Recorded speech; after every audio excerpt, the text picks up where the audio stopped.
Salam saudara dikasih Tuhan, jumpa lagi melalui tayangan berkat Tuhan hari ini. Bapak Ibu saudara dikasih Tuhan, dalam hidup kita setiap hari kita diperhadapkan dengan berbagai macam pilihan. Mulai dari mau bangun jam berapa, kemudian mau sarapan dengan apa, mau minum apa bagi hari ini, apakah teh, kopi, susu, dan lain sebagainya. Tapi kita juga berhadapan pada pilihan apa yang akan kita kerjakan hari ini dan lain sebagainya. Persoalan dengan pilihan adalah bahwa setiap apapun yang kita pilih itu memiliki konsekuensi di dalamnya. Bisa membuat kita menjadi orang yang berhasil, sebaliknya juga bisa membuat kita menjadi orang yang gagal.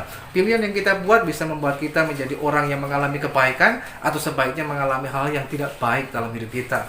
Pilihan yang kita buat bisa mendatangkan suatu syukur dan sukacita di kemudian hari, atau sebaliknya pilihan yang kita buat itu akan mendatangkan penyesalan sepanjang kehidupan kita. Nah, oleh sebab itu saudara yang dikasihi Tuhan, melalui firman Tuhan hari ini, Amsal pasal yang ke-12 ayatnya yang ke-16, firman Tuhan berkata, bodohlah orang yang menyatakan sakit hatinya seketika itu juga, tetapi bijak yang mengabaikan cemooh. Saudara dikasih Tuhan, melalui Amsal ini ada dua jenis model orang. Yang pertama ada orang bodoh, yang kedua ada orang bijak. Orang bodoh adalah orang yang mudah sekali tersinggung, mudah sekali marah, mudah sekali bereaksi, karena dia selalu menanggapi segala sesuatu yang dia lihat, yang dia dengar, dan dia rasakan. Sebagai contoh, saudara yang dikasih Tuhan, ketika dia menggunakan media sosial, misalkan ketika dia membuka media sosialnya dan kemudian melihat postingan orang lain, semua yang dilihat, semua yang dibaca, semua yang didengar, itu semua dipikir bahwa itu cuma ditujukan kepada dirinya. Sehingga ketika ada orang memposting sesuatu, dia langsung mudah tersinggung. Wah, ini semua ditujukan kepada saya. Dia langsung marah, bereaksi, kemudian menyatakan isi hatinya. Seketika itu juga langsung membalas.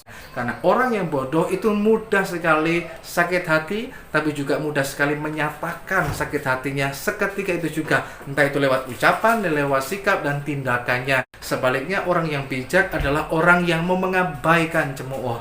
Cemoohan itu adalah hinaan, sesuatu yang kemudian bisa merendahkan dalam kehidupan kita, sesuatu yang bisa mengolok-olok dalam kehidupan kita. Tapi orang yang bijak, dia tidak akan menanggapi hal apapun, termasuk mungkin hal-hal yang merendahkan dirinya, kemudian mengatakan bahwa kamu tidak bisa, kamu miskin, kamu orang susah, kamu orang gagal, dan lain sebagainya. Nah, orang yang bijak itu tidak akan menanggapi semuanya itu. Bahkan dia akan mengabaikan semuanya itu, karena bagi dia itu tidak penting. Perkataan-perkataan yang bisa membuat dia jadi lemah, membuat dia jadi terpuruk, membuat dia menjadi orang yang kemudian gagal, itu tidak penting dalam kehidupannya, sehingga dia abaikan semuanya itu. Sebaliknya, dia mengarahkan perhatian hidupnya pada Tuhan dan perkataan Tuhan yang luar biasa, yang menyadarkan, mengingatkan dia bahwa kasih karunia Tuhan itu luar biasa, dan itulah yang membuat dia menjadi orang yang berharga, mulia di hadapan Tuhan. Nah, saudara kasih Tuhan, artinya orang yang bijak, segala sesuatunya sebelum dilakukan, sebelum dikerjakan, didasarkan pada pemikiran, pertimbangan yang matang, istimewa pertimbangan dari kebenaran firman Tuhan. Nah, hari ini saudara dikasih Tuhan, pilihan ada di tangan kita. Apakah kita mau menjadi orang yang bodoh atau orang yang bijak? Maka hari ini pilihlah dalam kehidupan kita, agar pilihan yang kita ambil tidak akan kita sesali di kemudian hari, tapi itu akan mendatangkan satu syukur dan sukacita dalam kehidupan kita. Tuhan Yesus kiranya memberkati saudara.